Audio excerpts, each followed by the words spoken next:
Hello, in this video we would like to explain how you perform emissivity corrections.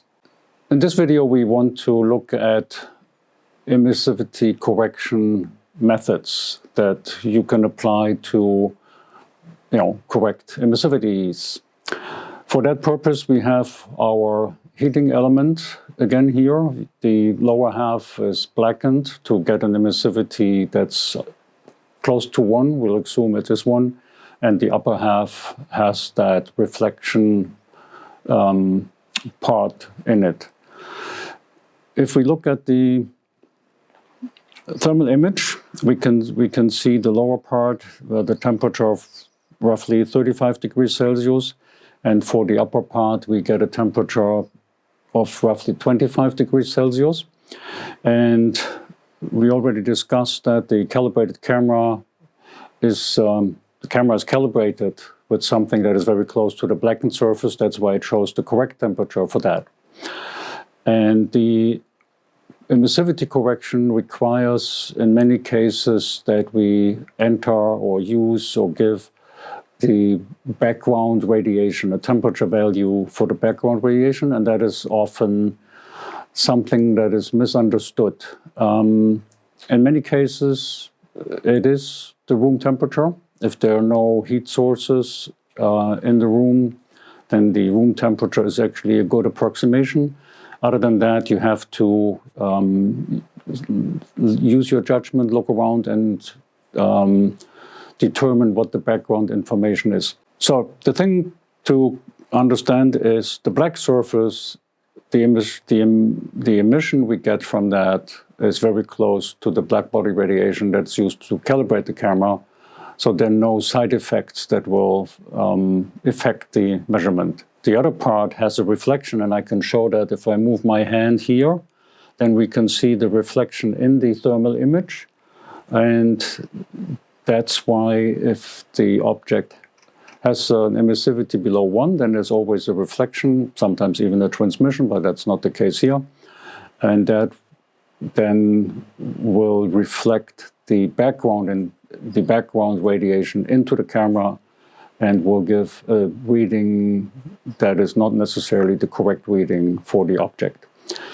And I show you quickly how to determine the emissivity in the software. For that purpose, we need the object temperature. So I assume the blackened part is the correct temperature. So we'll use 32 degrees Celsius. And for the background information, we'll leave the 20 degrees Celsius, which is roughly the room temperature here. And I can see if I go here, we get an emissivity that's almost 1. And if I move in over to the part that has not been blackened, I get an emissivity of 0.39, 0.4. So that will be the emissivity factor that I have to consider. And let me show you one other quick method that I think is particularly interesting because it actually does not need you to enter the background radiation.